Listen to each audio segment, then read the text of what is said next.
सीधे रुख करेंगे उत्तर प्रदेश विधानसभा का, जहां पर सीएम योगी आदित्यनाथ संबोधित कर रहे हैं सदन को। क्या कुछ कह रहे हैं, लिए चलते हैं। इसके आर्थिक पहलू को लेकर के अनेक विचारकों ने, विशेषज्ञों ने अपनी राय रखी और स्वाभाविक रूप से कुंभ के बारे में चर्चा वही कर सकता है जो महाकुंभ का दर्शन किया हो और महाकुंभ की नगरी में जाकर के जिसने साथ इस सांस्कृतिक और आध्यात्मिक आयोजन में सहभागी बनकर के इस पूरे आयोजन में जो सहभागी बना होगा, महाकुंभ के बारे में, उसकी विवेचना के बारे में, उसके अलग अलग पक्ष के बारे में वही चर्चा कर पाएगा। भगवान श्री कृष्ण ने भी श्रीमद् भगवत गीता में इस बात का उल्लेख किया, ये यथामाम, मैं उसी रूप में उसको दिखाई देता हूं। और मुझे लगता है कि जिसकी जैसी दृष्टि थी उसको वैसे ही सृष्टि प्रयागराज में देखने को मिली। पहला आयोजन है जिसको दुनिया के मीडिया ने सराहा है और दुनिया की मीडिया की चर्चा मैंने कल भी की थी। मैं उसको बहुत लंबा नहीं खींचना चाहूंगा, लेकिन फिर भी चाहे वह the wall street journal America का हो, बीबीसी लंदन हो, एक्सप्रेस ट्रिब्यून हो, द न्यूयॉर्क टाइम्स हो, राइटर्स हो, द गार्डियन हो, CNN हो, इन सब ने इस महाआयोजन की तारीफ की, इस महाआयोजन की तारीफ की। और यूनेस्को के निदेशक टिम कर्टिस ने भी महाकुंभ के बारे में कहा कि 2019 के कुंभ को यूनेस्को ने मानवता की अमूर्त सांस्कृतिक धरोहर के रूप में मान्यता दी। उन्होंने कहा कि इससे पहले 2023 में इसके सामाजिक, आर्थिक और पर्यावरणीय प्रभावों की निगरानी की जा रही थी। कुंभ मेला प्राकृतिक और सांस्कृतिक धरोहर के रूप में विश्व को एक नई दृष्टि प्रदान कर रहा है और वे स्वयं भी महाकुंभ के हिस्सेदार बने थे, उसमें भागीदार बने थे। महोदय, आज का एक बहुत महत्वपूर्ण आर्टिकल है, मैं उसकी ओर भी सदन का ध्यान आकर्षित करना चाहूंगा। और वह इसलिए भी आवश्यक है क्योंकि हमारे प्रतिपक्ष के जो माननीय सदस्य हैं वे जानते हैं देश के एक प्रतिष्ठित हिंदी आलोचक श्री सुधीर पचौरी को। ये हमारे संघ विचारधारा के नहीं है, भारतीय जनता पार्टी से भी उनका कोई संबंध नहीं है। वे हमारी विचारधारा या अन्य इस प्रकार के मुद्दों की अक्सर आलोचना और आलोचनात्मक कार्यों के लिए ही वे जाने जाते हैं।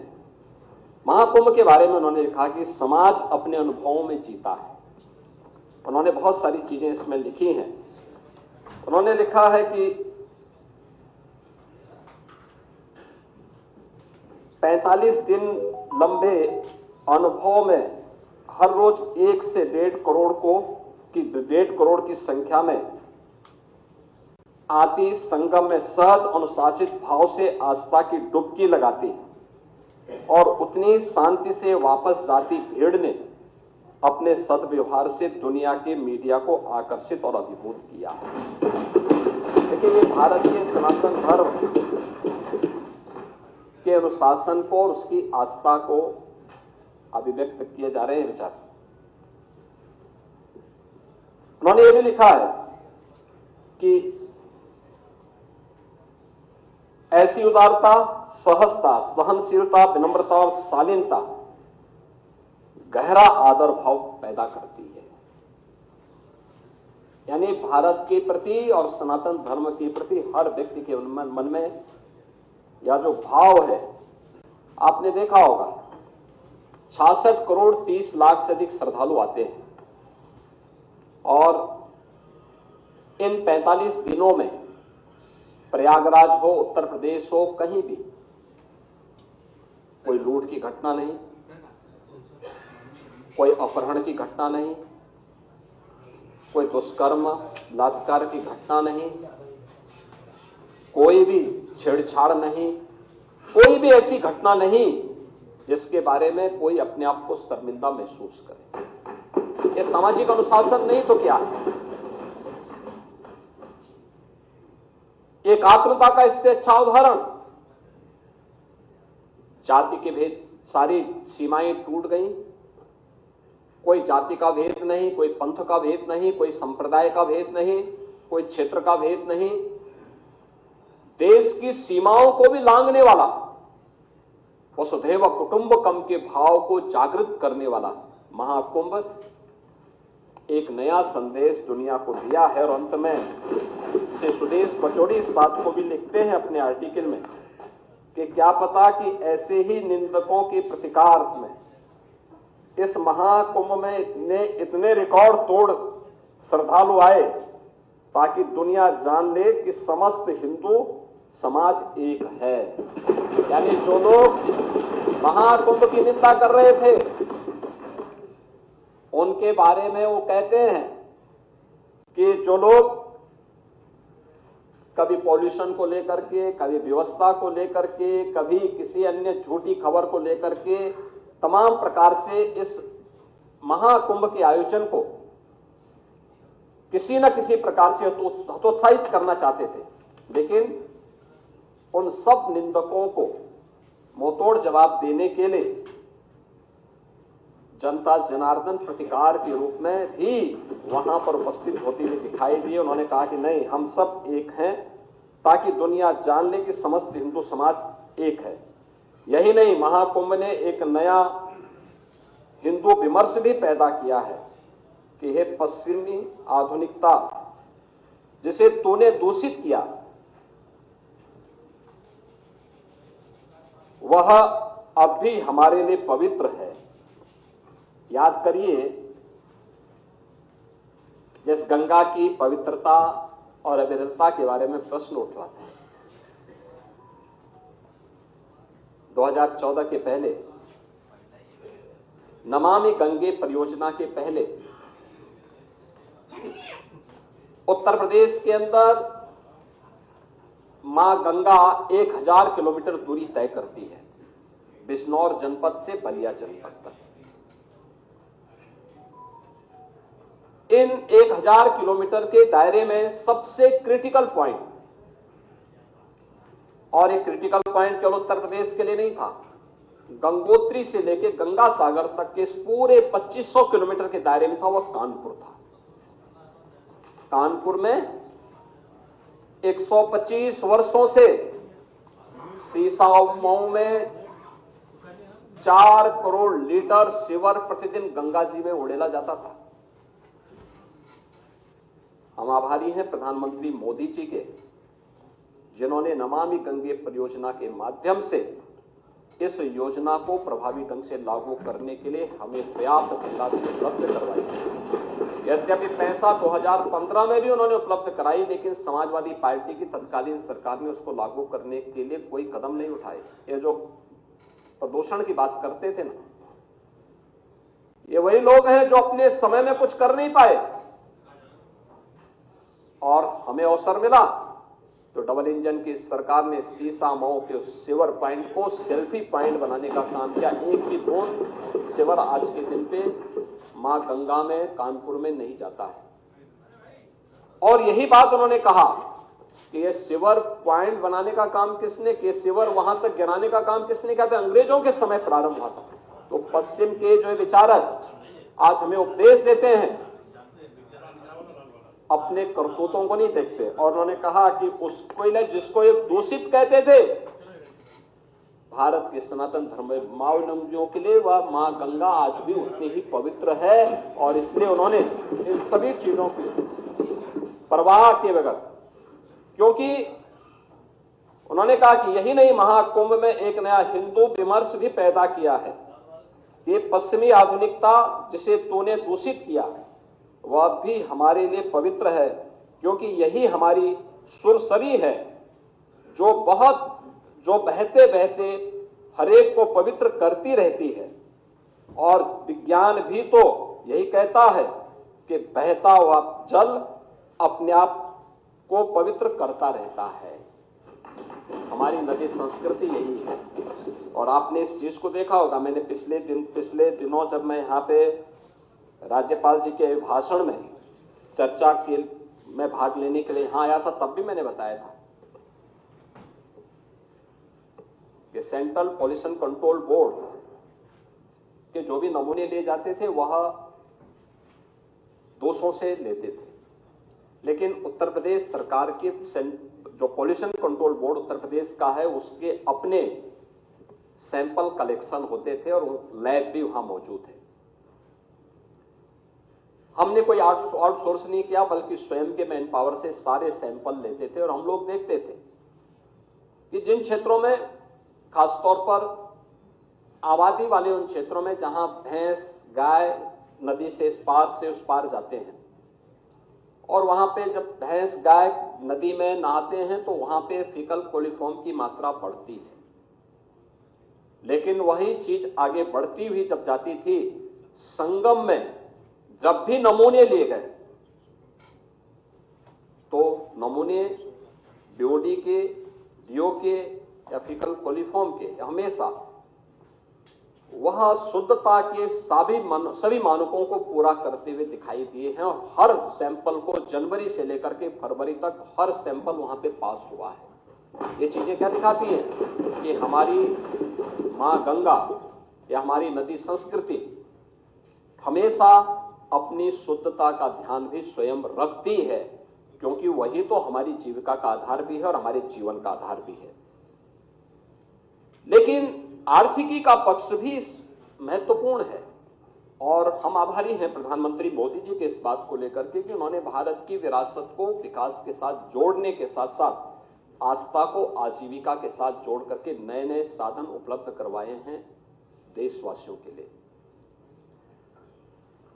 2019 के पहले प्रयाग आपके काशी में कितने श्रद्धालु या टूरिस्ट आ पाते थे, उनकी संख्या सीमित थी,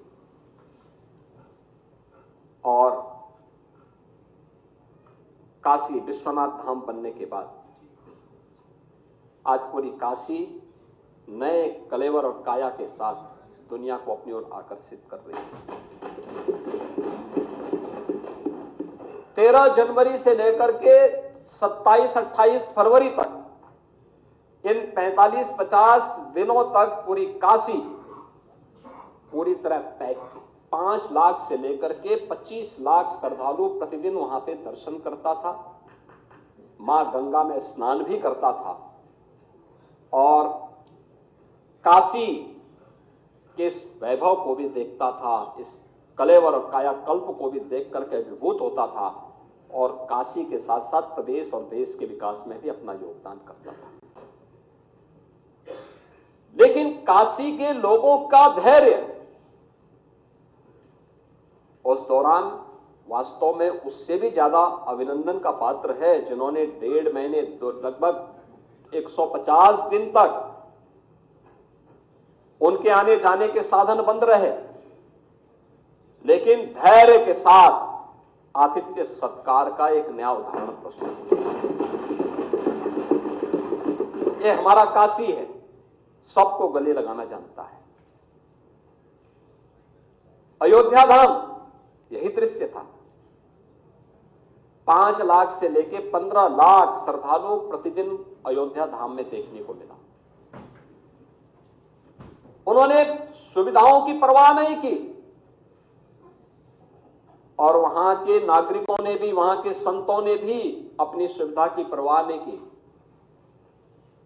श्रद्धालुओं को सुविधा मिलनी चाहिए, उनके आतिथ्य सत्कार के लिए वे हर समय खड़े रहते थे। मैं इस अवसर पर प्रयागराज के साथ साथ अयोध्या धाम और काशी धाम से जुड़े हुए अपने सभी वहां के नागरिकों का भी हृदय से अभिनंदन करता हूं और उनके प्रति धन्यवाद देता हूं, जिन्होंने धैर्य के साथ इस आयोजन को अपना आयोजन बनाया। और हमने देखा कि जिस भी जगह से श्रद्धालु जन गए, पर्यटक गए, उस जनपद के लोगों ने भी आतिथ्य सत्कार के नए उदाहरण प्रस्तुत किए। क्या चित्रकूट हो या प्रतापगढ़, जौनपुर हो, भदोई हो, मिर्जापुर हो, कौशाम्बी हो, फतेहपुर हो, या जिस भी मार्ग से गए, हर एक जगह लोगों ने अभिभूत करने वाला स्वागत किया। मुझे याद है 28 जनवरी को सायंकाल 5 बजे से लेकर के 29 जनवरी को हम लोगों ने प्रयागराज में भीड़ के वॉल्यूम को देखते हुए लगभग 2 लाख वाहन अगल बगल के जनपदों में रोके थे और उस जनपद में ही उन श्रद्धालुओं के लिए भोजन की, रहने की व्यवस्था की थी, वहां के नागरिकों ने की थी, प्रशासन उसमें सहयोगी बन रहा था, लोग कर रहे थे। आतिथ्य सत्कार का इससे बड़ा उदाहरण और क्या हो सकता है? और कहीं कोई घटना नहीं, कहीं कोई घटना नहीं घटित हुई। हाँ, पूरी दुनिया आई थी, 100 से अधिक देशों के लोग इस अवसर पर आए और आर्थिकी के बारे में इसकी आस्था आजीविका का आधार बनता है। आप पीडीए की बात करते हैं, मैं तो एक नाविक की चर्चा कर रहा हूं, मैंने कल भी सदन में की थी। एक नाविक परिवार जिनके पास 130 नौकाओं का बेड़ा है, उन्होंने 13 जनवरी से लेकर के 26 फरवरी के बीच में 30 करोड़ रुपए कमाए हैं एक परिवार। आप मुझे बताइए, क्या इतना पैसा कभी कोई कमा सकता था? अभिभूत करने वाला। प्रतिदिन का अगर आप एवरेज देखें तो 50,000 रुपए से लेके 55,000 रुपए का उनका एवरेज था पर डे की एक नाव से कमाई का। तो मुझे पहले इस पे विश्वास नहीं हो रहा था। मैं प्रयागराज एक दिन गया था, स्वयं भी मैंने इस चीज को कहा कि भाई कैसे हो रहा है, क्योंकि हम लोगों ने तो, मैं, हमारे साथ दोनों डिप्टी सीएम भी, हमारे मंत्रिमंडल के तमाम सहयोगी भी और नाविकों का सम्मान भी किए थे, क्योंकि हमारे लिए सम्मान करने का अवसर इसलिए भी था क्योंकि भगवान राम के मित्र निषाद राज की परंपरा को आज भी वे उसी श्रद्धा भाव के साथ निर्वहन कर रहे हैं। तो हम लोग कैसे इनके साथ सहभागी बन सकते हैं?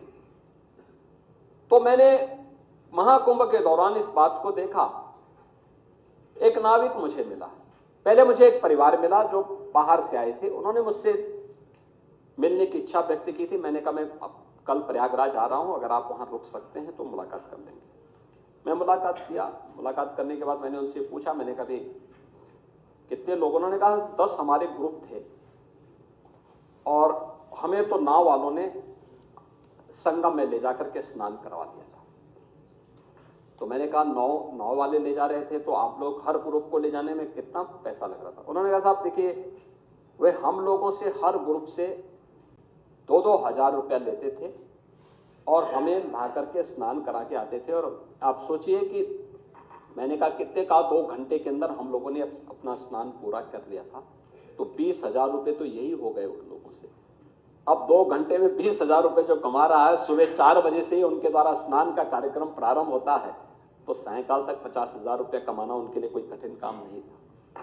तो मैं इसीलिए कह रहा हूं कि यह कौन तबका ऐसा नहीं था जिसने न कमाया हो, और उसका बृहद आर्थिकी पक्ष है जिसको लेकर के आर्थिक विशेषज्ञ अपने अनुसार अनुमान लगा रहे हैं। हमारा अनुमान है कि उत्तर प्रदेश की अर्थव्यवस्था में 3.5 लाख करोड़ रुपए से अधिक का इससे अंतर आने वाला है। ये विरासत को विकास के साथ जोड़ने का परिणाम है और यह विजन दिया है प्रधानमंत्री मोदी जी ने, देश को दिया है। ये केवल उत्तर प्रदेश जो कि उसकी आत्मा है, तो उत्तर प्रदेश में सभी स्थल हैं, इन क्षेत्रों से तो ही रहा है, लेकिन दुनिया, पूरा देश इससे अभिभूत है। दुनिया ने इस महा चमत्कार को देखा है जो महाकुंभ ने दुनिया को दिया है। लेकिन मैं समाजवादी पार्टी से जुड़े हुए मित्रों से कहना चाहता हूं, भारत की विरासत पर आप गौरव की अनुभूति नहीं करते? कम से कम जिनके नाम पे आप राजनीति करते हैं उनके विचारों को ही मान लेते हैं। डॉक्टर राम मनोहर लोहिया ने इस बात को कहा था कि भारत की एकात्मता के 3 आधार हैं, श्री राम, श्री कृष्ण और शिव शंकर, भगवान शिव। जब तक भारत की जनता इन 3 देव महापुरुषों के प्रति श्रद्धा का भाव रखेगी, तब तक भारत को भारत बने रहने से कोई रोक नहीं सकता। दुनिया की कोई ताकत भारत का भाग माता नहीं। डॉक्टर राम मनोहर लोहिया प्रखर समाजवादी थे। वे हमारी विचारधारा से जुड़े हुए नहीं थे, हां कांग्रेस के विरोधी थे, अपने मुद्दों पर लड़ते थे। आज समाजवादी पार्टी डॉक्टर लोहिया के विचारों से कितनी दूर भाग चुकी है। आज राम को, कृष्ण को, शिव की परंपरा को, भारत की विरासत को कोसना यह समाजवादी पार्टी का मानो जीवन का उद्देश्य हो गया। और दुर्भाग्य है कि इन्होंने आदर्श किसको माना है, यानी औरंगजेब को। औरंगजेब को अब ये लोग अपना आदर्श मान रहे हैं। औरंगजेब का पिता शाहजहां अपनी जीवनी में लिखता है, अपनी आत्मकथा में लिखता है कि खुदा करे कि ऐसा कमबख्त किसी को पैदा न हो। उसने आगरा के किले में अपने बाप को कैद करके रखा, एक एक बूंद पानी के लिए तरसाया। और अगर इनको औरंगजेब पर गौरव की अनुभूति होती है तो ये लोग कम से कम पटना की खुदाबख्त लाइब्रेरी में जाकर के एक बार शाहजहां की ही जीवनी को पढ़ लें, देख लें, उसकी पीड़ा को देखें। हां, जिनका आचरण औरंगजेब जैसा है वे लोग तो औरंगजेब पर गौरव की अनुभूति करें, लेकिन भारत को कम से कम इस पर न करें। और समाजवादी पार्टी को इसका जवाब देना चाहिए।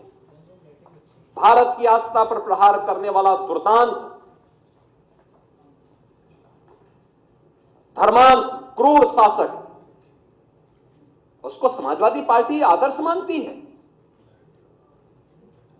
जो भारत को रौंदने के लिए आया था, जजिया कर लगा रहा था, भारत का इस्लामीकरण कर रहा था। कोई सभ्य मुसलमान भी अपने पुत्र का नाम औरंगजेब नहीं रखता, क्योंकि इसे मालूम है यथा नाम तथा काम। अगर ऐसा नाम रखेंगे तो फिर एक एक बूंद पानी के लिए तरसना पड़ेगा। और शाहजहां ने भी अपनी जीवनी में लिखा है, उन्होंने कहा है कि औरंगजेब को कोसते हुए उसने लिखा कि तुमसे अच्छा तो ये हिंदू है जो जीते जी तो अपने बुजुर्ग मां बाप की सेवा करता है, मरने के बाद श्राद्ध तर्पण के माध्यम से वर्ष में एक बार उन्हें जल देता है। तुम तो मुझे एक एक बूंद पानी के लिए तरसा दी हो। अब समाजवादी पार्टी यह तय करे ये पटना की खुदाबख्त में जाकर ये समाजवादी पार्टी का नेता, आपका विधायक घोषणा करो ना, उस कमबख्त को निकालो पार्टी से और उसको एक बार यूपी भेज दीजिए, बाकी उपचार हम अपने आप करवा लेंगे। जो व्यक्ति छत्रपति शिवाजी महाराज की परंपरा पर गौरव की अनुभूति करने की बजाय लज्जा महसूस कर रहा हो और औरंगजेब को अपना नायक मान रहा हो, क्या उसको भारत के अंदर रहने का अधिकार होना चाहिए क्या? और समाजवादी पार्टी को इसका जवाब देना चाहिए। एक तरफ आप कुंभ को कोसते रहे और दूसरी तरफ औरंगजेब जैसे दुष्ट और क्रूर धर्मांत मंदिरों को तोड़ने वाले व्यक्ति को, भारत की आस्था को निर्ममता के साथ रौंदने का कार्य करने वाले व्यक्ति को महिमा मंडन करते हो। आखिर कौन सी नस ऐसी आपकी दबी हुई है कि आप लोग अपने उस व्यक्ति पर, उस विधायक पर नियंत्रण नहीं कर पा रहे हैं? और इसीलिए मैं कहना चाहता हूं कि खंडन क्यों नहीं समाजवादी पार्टी खंडन करे इसका। लाल बिहारी सुनिए, समाजवादी पार्टी को इसका खंडन करना चाहिए। समाजवादी पार्टी को इसका खंडन करना चाहिए और समाजवादी पार्टी को इसको बाहर निकाल देना चाहिए बाहर, या यहां बुलवाइए सम्मेलन में। उत्तर प्रदेश तो ऐसे लोगों का उपचार करने में बहुत देरी नहीं करता है। महोदय, यह वर्ष और भी महत्वपूर्ण है। बाबा साहब भीमराव अंबेडकर ने जिस संविधान के शिल्पी बनकर के भारत को एक संविधान दिया, भारत के संविधान को अंगीकार करने का यह अमृत वर्ष भी है, अमृत महोत्सव वर्ष भी है। और मैं एक बार और फिर कहूंगा कि समाजवादी पार्टी ने कभी भी एक बार नहीं, 3-3, 4-4 बार इन्हें शासन करने का अवसर मिला, बाबा साहब भीमराव अंबेडकर के नाम पे एक भी संस्था खड़ी नहीं की, बल्कि उनके नाम पर बनी हुई संस्थाओं को नाम हटाने का काम किया। ये लोग संविधान की बात करते हैं, यानी उन्होंने केवल कन्नौज का ही नहीं, सामाजिक न्याय के तमाम पुरोधाओं का नाम मिटाने का काम किया था। संविधान की वो प्रति लेके घूमते हैं, ये पीडीए की बात करते हैं। किस पीडीए की बात कर रहे हैं आप? बाबा साहब भीमराव अंबेडकर के नाम पे कोई संस्था समाजवादी पार्टी ने खड़ी की हो? हम तो कह सकते हैं बीजेपी ने प्रधानमंत्री मोदी जी के नेतृत्व में पंचतीर्थ का निर्माण करवाया।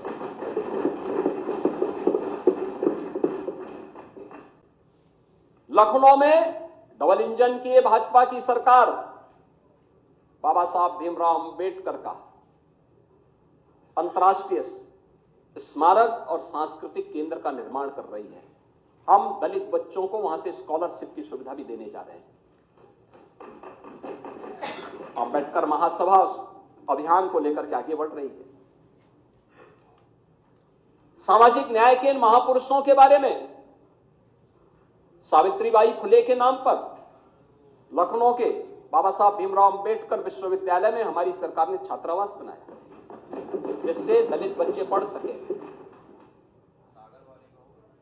हमारी सरकार ने कन्नौज के मेडिकल कॉलेज का नामकरण बाबा साहब भीमराव अंबेडकर का जो नामकरण आप लोगों ने हटाया था, हम लोगों ने फिर से बाबा साहब भीमराव अंबेडकर के नाम से और इस बार के बजट में भी हम लोगों ने सामाजिक न्याय से जुड़े हुए इन सभी पुरोधाओं का सम्मान किया। आपकी पीड़ा को हम समझ सकते हैं। आप लोग एक परिवार से बाहर निकल ही नहीं सकते।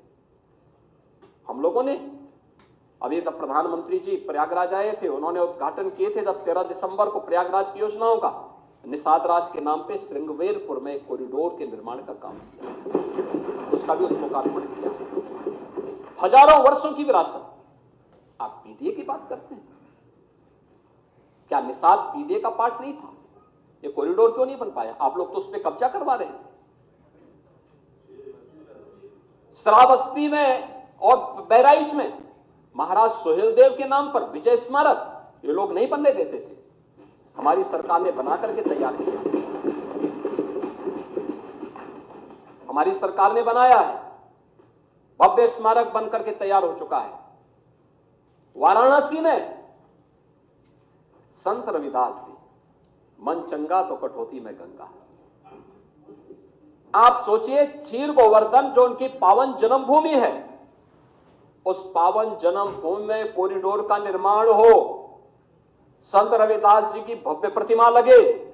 समाजवादी पार्टी ने हमेशा उसमें ब्रेकर खड़े किए, नहीं बनने दिया। और हमारी सरकार है डबल इंजन की सरकार, प्रधानमंत्री मोदी जी के नेतृत्व में आज कितना भव्य स्वरूप क्षीर गोवर्धन। महर्षि वाल्मीकि का लालापुर, उनकी पावन साधना स्थली, दुनिया का सर्वश्रेष्ठ महाकाव्य देने वाले महर्षि वाल्मीकि जैसे त्रिकालदर्शी ऋषि, वहां का सुंदरीकरण का काम में बाधा समाजवादी पार्टी। राजापुर का विकास संत तुलसीदास जी ने, जिन्होंने आधुनिक रामायण के रूप में रामचरितमानस दिया, घर घर में जिसका गायन होता है, कोई भी मांगलिक कार्यक्रम होता है, इसके बगैर नहीं हो सकता। आप लोगों ने राजापुर का विकास नहीं होने दिया। आपने गरीबों के मकान नहीं बनने दिए। समाजवादी पार्टी की सरकार थी, पहले 2.5 वर्ष में 0 प्रोग्रेस। शौचालय उनके घरों में नहीं बनने दिया, 0 प्रोग्रेस। आखिरी मकान 56 लाख मकान बने। बैठिए लाल बिहारी आप देते हैं लाल बिहारी जी, ये अच्छी परंपरा नहीं है। लाल बिहारी जी, ये अच्छी परंपरा नहीं है। ये टोका-टोकी की बात अच्छी नहीं है लाल। आपने लाल बिहारी जी, आपने जो पैसा दिया वह केवल समाजवादी पार्टी के कैडर को दिया था, अपने कार्यकर्ता को दिया था, किसी दलित को नहीं दिया था, किसी वंचित को नहीं दिया था, किसी गरीब को नहीं दिया था, किसी किसान को नहीं दिया था। मैं कर रहा हूं ना, हम तो कर ही देंगे, हमारा श्वेत पत्र तैयार है। लेकिन हम जानते हैं कि आपके कारनामे ऐसे हैं, आपके कारनामे ऐसे हैं कि आप लोगों को आना ही नहीं है, तो काहे आप लोगों को हाईलाइट कर रहे हैं।